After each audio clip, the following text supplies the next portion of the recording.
kenalin nama aku Lara, aku dari Prodi BK angkatan tahun 2019. Oke, sebelumnya kalau aku ditanya kenapa sih Lara itu milih BK, bimbingan dan konseling gitu ya. Sebenarnya aku ada cerita sedikit kenapa aku milih BK gitu ya. Kalau aku boleh cerita, jadi waktu pengalaman aku waktu SMP, aku ada masalah nih di sekolah. Yang bantuin aku dan nolongin aku itu adalah guru BK aku gitu. Kayak selalu ngasih support, ngasih semangat. Kompas di Bisa tuh adalah guru BK aku gitu. Dan dari situ aku ngerasa kalau kayaknya kalau jadi guru BK seru ya, bisa nolongin orang gitu.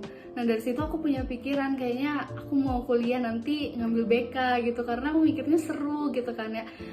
Nah dari situlah alasan kenapa aku masuk BK gitu. Oke, kalau ditanya Lara itu udah belajar apa aja sih di BK gitu ya. Sebenarnya lumayan banyak yang udah aku pelajari di BK. Misalnya kayak teori pendekatan konseling, terus tuh konseling keluarga, bimbingan kelompok, bimbingan karir tuh kayak gitu-gitu aku belajar gitu. Terus tuh kayak perkembangan manusia gitu. Itu yang aku paling ingat.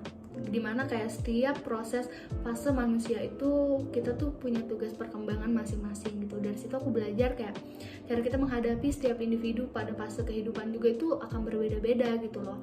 Jadi di situ aku belajar juga untuk memahami orang lain. Begitu juga aku akan belajar untuk memahami diri aku sendiri. Oke, selanjutnya kalau ditanyain pengalaman apa sih yang paling berkesan selama menjadi mahasiswa BK gitu ya. Kalau dari aku sendiri, paling berkesan itu adalah ketika aku bisa bergabung dan diberikan kesempatan di HMPS BK gitu ya. Dan aku waktu itu masuk divisi penalaran ilmiah, di mana waktu itu proker kita yaitu podcast gitu. Di situ aku ngerasa kayak wah ini berkesan banget buat aku untuk bisa kayak bawain podcast BK gitu ya. Itu menurut aku berkesan sih, karena tentunya kita juga akan mendapatkan hal-hal baru gitu ya dari podcast tersebut gitu. Jadi menurut aku itu sangat berkesan sih, dan juga menjadi pengalaman baru buat aku gitu bisa bawain podcast gitu sih sebenarnya. Sebenarnya banyak sih yang paling berkesan gitu, tapi yang paling berkesan menurut aku itu gitu.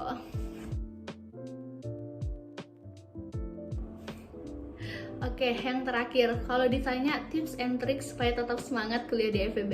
Nah, kalau dari aku sendiri sebenarnya kayak aku harus ingat motivasi awal aku untuk daftar kuliah itu apa gitu loh. Aku pengen bahagiain siapa? Diri aku sendiri, keluarga, orang tua, atau siapa gitu loh. Jadi aku ingat lagi nih motivasi aku untuk daftar kuliah kemarin apa.